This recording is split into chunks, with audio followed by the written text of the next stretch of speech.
च सुरेन्द्रे च कौशिके पाद संस्पृशि निर्विशेष मनस्काय श्री वीरस्वामिने नमः। भगवती सूत्र के 8वें शतक में कहा गया है, देवा उय कम्मा शरीर पयोग बंधे णम भन्ते कस्य कम्मस्य उदएणम गोयमा सैराग संजमेणम संजमा संजमेणम बाल तवो कम्मेणम अकाम निज्जराय देवा उय कम्मा शरीर पयोग नामा ए कम्मस्य उदएणम देवा उय कम्मा शरीर पयोग बंधे। नरक गति, तिर्यंच गति और मनुष्य गति के आयुष्य बंध की चर्चा क्रमशः पिछले 3 दिनों में संभवतः की जा चुकी है। आज चौथे दिन देवगति के आयुष्य बंध की बात बताई जा रही है। भगवती सूत्र में इस प्रश्न के उत्तर में कि देव आयुष्य कर्म शरीर प्रयोग बंध किस कर्म के उदय से होता है कहा गया, गौतम देव आयुष्य कर्म शरीर प्रयोग बंध के 5 हेतु हैं।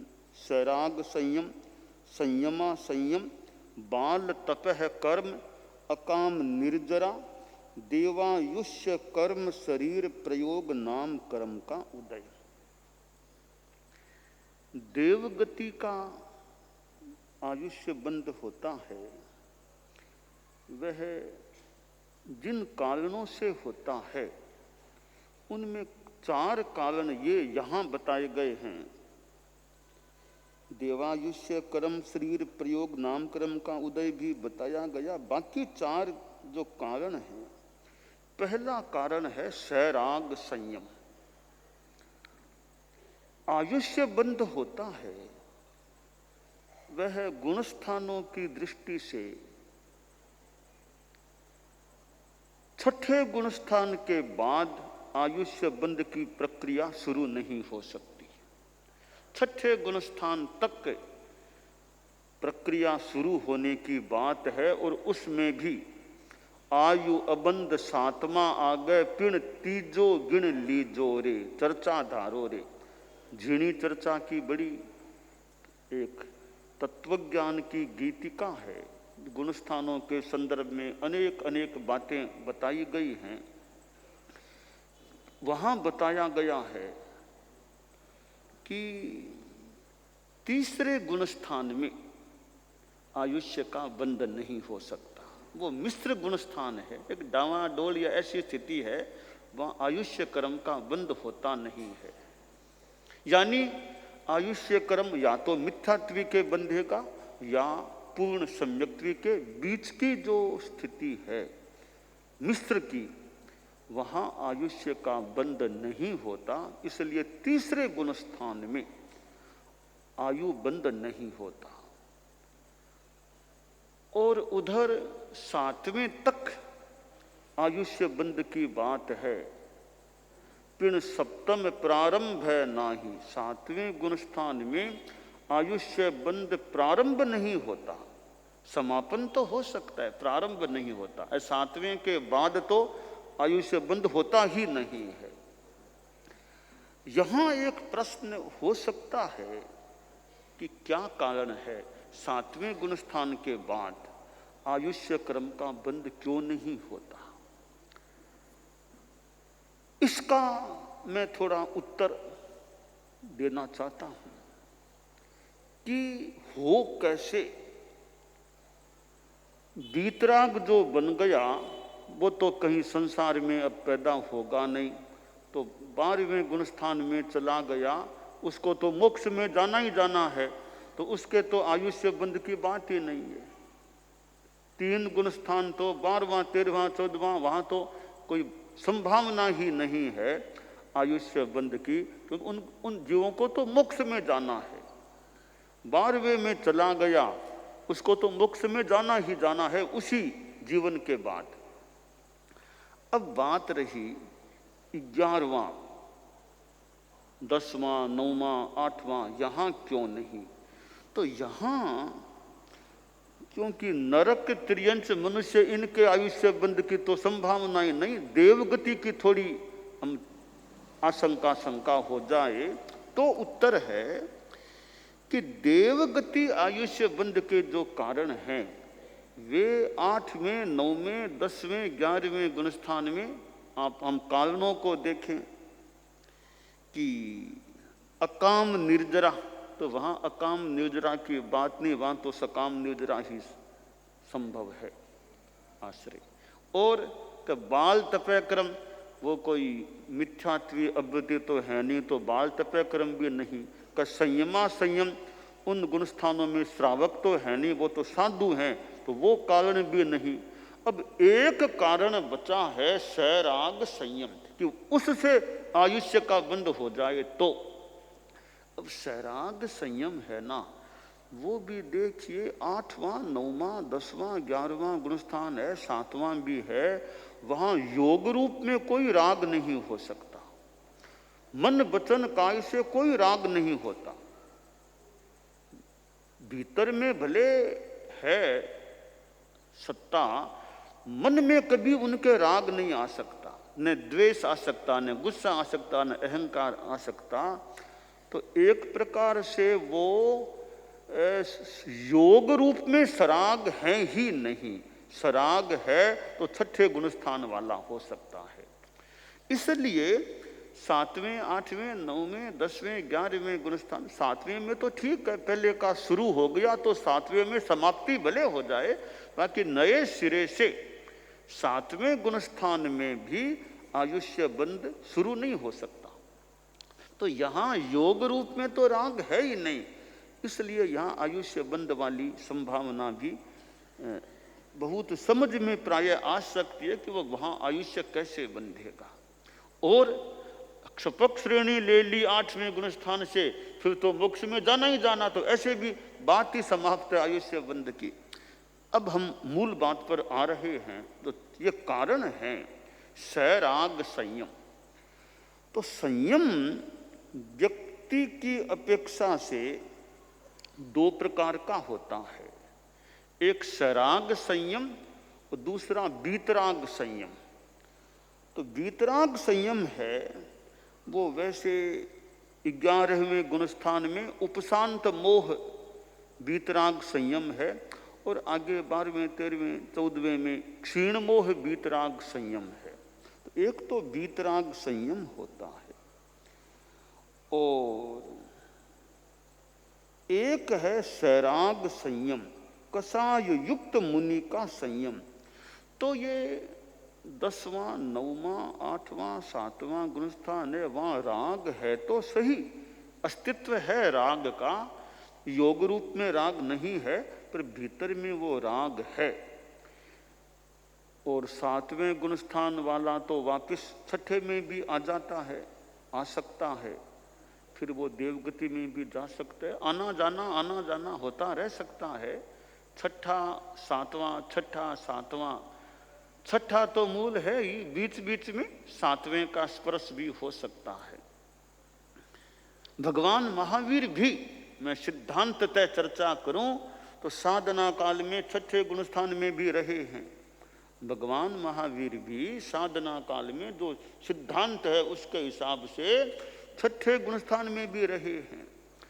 और आचार्य भिक्षु ने तो कहा 6 लेस्या हुंती जद वीर में, यानी 6ठे गुणस्थान में 6 लेस्याओं की स्थिति हो सकती है। साधु है 6ठे गुणस्थान का सिद्धांत में हमारे यहाँ, उसमें कृष्ण लेस्या भी हो सकती है। तो 6ठा गुणस्थान जो है वो थोड़ा एक विचित्र प्रकार का लगता है। 6ठा गुणस्थान विचित्र प्रकार का है। क्यों विचित्र प्रकार का है? कि 6ठे गुणस्थान में कृष्ण लेशा भी सम्मत की गई है। अशुभ योग छठे गुण स्थान में हो सकता है।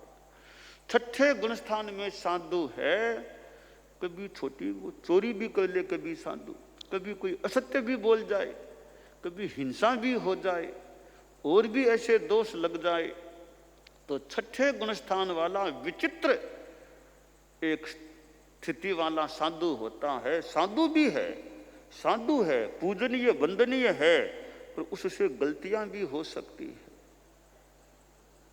छोटी चोरी तक साधु कर ले, और तो क्या कोई लब्धि का प्रयोग करके सेना को भगाने का, और कार ऐसी चक्रवर्ती की सेना और भगाना, पुलाक लब्धि की बात, और ऐसे काम भी साधु कर ले। आहारक लब्धि का उपयोग कर ले, प्रयोग कर ले, ठेठ केवलियों तक वो चला जाए, उसकी आत्मा चली जाए, आहारक शरीर का पुतला जो वो वहां चला जाए। तो ये छठे गुण स्थान में कई प्रकार के कार्य साधु के द्वारा हो सकते हैं, यानी गलतियां प्रमाद हो सकता है। तो गलतियां हो ही नहीं है तो बहुत ही बढ़िया बात है, गलती हो जाए तो हमें प्रायश्चित लेने का प्रयास रखना चाहिए। तो सराग संयम छठा गुण स्थान है, उसमें योग रूप में भी राग, मन में भी राग आ जाए, साधु के मन में भी राग आ सकता है। जैसे मान लो अब अपने गुरुदेव तुलसी मान लो काल धर्म को प्राप्त हुए, आचार्य महाप्रज्ञ जी काल धर्म को प्राप्त हुए, पहले मान लें दयाचार्य स्वामी जी आदि हमारे आचार्य। अब उनके पास जो साधु थे, अब जब यह देखा कि गुरुदेव का तो आयुष्य संपन्न हो गया, तब मान लो किसी के आंख में आंसू आ जाए, मोह आ जाए, तो ये मोह आ गया तो थोड़ा राग भाव है तो मोह आ गया। और तो क्या, गौतम स्वामी जैसे इतने बड़े महान संत के भगवान महावीर पधार गए तो उनकी क्या स्थिति बन गई। यह राग है, मोह है, राग भाव है। तो यह राग भाव छठे गुण स्थान में आ सकता है। कभी गुस्सा भी आ जाए साधु को, कभी घमंड का भाव भी आ जाए, कभी साधु छलना वंचना भी कर ले। तो ये छठे गुण स्थान में कई स्थितियां हो सकती हैं, एक सीमा तक। एक सीमा के बाद में कोई बड़ी गलती हो जाए, फिर व्यवहार में साधुपना समाप्त है। फिर उसका इतनी बड़ी गलती, छोटी छोटी गलती तो मान लो क्षम्य कह दें, कुछ भी कह दें, हो जाए। एक सीमा पार की गलती हो गई, फिर वो क्षम्य नहीं, फिर तो साधुपना समाप्त माना जा सकता है। जैसे कोई साधु किसी आदमी की हत्या कर दे, अगर मान लो ऐसा भयंकर अपराध हो जाए, तो फिर मानो साधुपना समाप्त है उसका। अब वो साधुपने के स्थिति में नहीं। अब तो कोई कभी मौका होगा तो दोबारा साधुपना आएगा, नई दीक्षा होगी तो भले, वरना साधुपना समाप्त है। तो ऐसे एक सीमा तक लक्ष्मण रेखा के अंदर अंदर तो मान लो गलतियां भी हो जाए तो परिशोधन की संभावना है। लक्ष्मण रेखा के पार चला गया वो तो गया। जैसे एक आदमी है, मान लो बीमार हो गया है, मान लो हार्ट की तकलीफ हो गई, किडनी की हो गई, ब्रेन में कुछ थक्के जम गए, क्लोट हो गया, कुछ भी हो गया, ठीक हो गया, हॉस्पिटल में ले गए, डॉक्टर ने चेकिंग की कि ठीक है, चिकित्सा की प्रक्रिया करेंगे या ऑपरेशन जो भी करेंगे वो करने से आदमी को स्वस्थ ठीक भी बनाया जा सकता है। हार्ट का मान लो स्टेंट लगा दिया, ओपन सर्जरी कर दी, या मस्तिष्क की भी सर्जरी कर दी, कर करा के आदमी को स्वस्थ या ठीक बनाया जा सकता है, क्योंकि अभी संभावना है ठीक होने के। डॉक्टर का मानो धर्म, जब तक आशा है तब तक प्रयास करके उसको ठीक करें, हो सके तो। परंतु जब यह लगे अब तो श्वास नहीं रहा, एकदम सब खत्म है, तो फिर डॉक्टर भी क्या करेगा, भी अब तो कुछ रहा नहीं, अब कोई हम प्रयास करें भी क्या, अब तो डेड बॉडी है ये, डॉक्टर क्या करेगा। इसी प्रकार कि साधुपने का प्राण चला गया, इतनी बड़ी गलती हो गई, साधुपने का मानो प्राण चला गया, अब उसको ठीक करने के लिए और कोई उपाय नहीं, अब तो दोबारा जन्म होगा तभी होगा। यानी साधुपना दोबारा आएगा तभी कोई काम होगा, और कोई छोटे सामान्य प्रायश्चित से वो हो नहीं सकता। तो छठे गुणस्थान में एक सीमा तक का प्रमाद होने पर भी वो साधु है, वंदनीय है, पूजनीय है, अपनी अपनी विद्या है। कहीं कहीं की भी ऐसी गलती हो गई तो कई बार साधु को वंदना न की जाए, ऐसा भी निर्देश कहीं कहीं कभी हालांकि साधुपना तो है, साधुपना गया नहीं, टेम्परेरी, उसको अभी वंदना भी मत करो, ऐसी भी स्थिति बन सकती है। अभी आहार पानी का संबंध नहीं रखेंगे, साधु है, इस प्रक्रिया में है, इस स्थिति में है, तो अभी इस साधु के साथ अन्य साधु आहार पानी का संबंध न रखें, उनको वंदना न करें, ऐसी विधियां भी होती है। तो देवगति का आयुष्य बंध है, उसका एक कारण है सैराग संयम, या छठे गुणस्थान का जो संयम है, इसमें देवगति का आयुष्य सातवां समापन में हो सकता है। और संयमा संयम की श्रावक है, पूरा तो संयम है नहीं, संयमा संयम, संयम भी है थोड़ा, बाकी असंयम भी है। गृहस्थ है तो खाना पीना परिग्रह आदि आदि सब चलते हैं जो, तो जितना त्याग है उतना संयम, बाकी असंयम है। तो संयमा संयम यानी श्रावक है, उसके भी आयुष्य बंधेगा, देवगति का बंधेगा। श्रावकत्व में आयुष्य बंधेगा, सम्यक्त्व युक्त देश वृत्ति है तो देवगति का ही आयुष्य बंध सकता है। और बाल तपह कर्म, कोई मान लो श्रावक तो नहीं है, मान लो सम्यक्त्वी भी नहीं है, फिर भी तपस्वी है, तपस्या करता है, तो ऐसा बाल तपस्वी है, मिथ्यात्वी है, श्रावक नहीं, सम्यक्त्वी नहीं, वो भी तपस्या करता है, वो भी देवगति का आयुष्य बंद कर सकता है। और अकाम निर्जरा कि वो जब बिना मोक्ष इच्छा के जबरदस्ती व्यवस्था में भी कोई निर्जरा हो रही है, काम करना पड़ता है, सेवा करने की इच्छा तो नहीं, पर अब आदेश निर्देश हो गया तो जैसे तैसे साधुओं की सेवा करता है, बिना मन कोई साधु तो हो सकता है, उसके अकाम निर्जरा हो जाती है। तो अकाम निर्जरा भी देवगति के आयुष्य बंध का कारण बन सकता है। और साधु है वो तो देवगति या तो मोक्ष में जाएगा, साधु की अवस्था में आयुष्य बंध होगा तो देवगति का ही आयुष्य बंधेगा। तो ये कारण देवगति के आयुष्य बंध के कारण हैं। हमें अब ध्यान यह देना चाहिए कि बढ़िया बात तो वह होगी जब आयुष्य बंध होगा ही नहीं, वो तो सबसे बढ़िया बात होगी, यानी मोक्ष में ही जाना होगा और कोई आयुष्य बंध होगा ही नहीं, वो तो सर्वोत्तम बात है। परंतु वो स्थिति जब तक नहीं है तब तक अधोगति का आयुष्य बंध तो नहीं हो, यानी हमारी साधना तपस्या अच्छी रहे कि नीची गति का आयुष्य न बंधे, नरक त्रियंत ये निगोद ऐसी चीजों में तो जाना ही न पड़े, तो ऐसे पाप कर्म न हो जाएं कि बहुत कोई नीची गति में जाना पड़े, परिणाम अच्छे रहें, लेशा अच्छी रहे, अपना आचार नियम है उसके पालन के प्रति लापरवाही न रहे, जागरूकता अच्छी रहेगी, मैं जो नियम ले रखा है उसका पालन करूं, नियम व्रत में दोष लग जाए तो उसका प्रायश्चित ले लेना चाहिए। बस ये बहुत अच्छा रास्ता है, कहीं दोष लग गया तो सरल भाव से प्रायश्चित ले लो, तो अच्छा उपाय, शुद्धि का अच्छा उपाय है। प्रायश्चित भी न करे, ऐसे ही दोष लगे रह गए तो देखिए देवगति में भी बड़ा तारतम्य होता है, देवों की आसाधना न हो, देवों में अंतर होता है। एक बड़ा उच्च स्तर का देव है, एक थोड़ा बहुत ही हल्के स्तर का, आसाधना की बात न हो देवों की, पर जो स्थिति ज्ञात हो रही है, किल्विषिक देव हैं, व्यंतर देव, तो एक कहा अनुत्तर विमान के देव होते हैं, बहुत अंतर है देवों में। तो देवगति में भी दोष लगे हुए हों साधु के, देवगति में जाकर भी उसको बहुत बढ़िया स्थान न मिले, इसलिए स्थान मिलना न मिलना एक बात है, मूल आत्मा निर्मल रहे।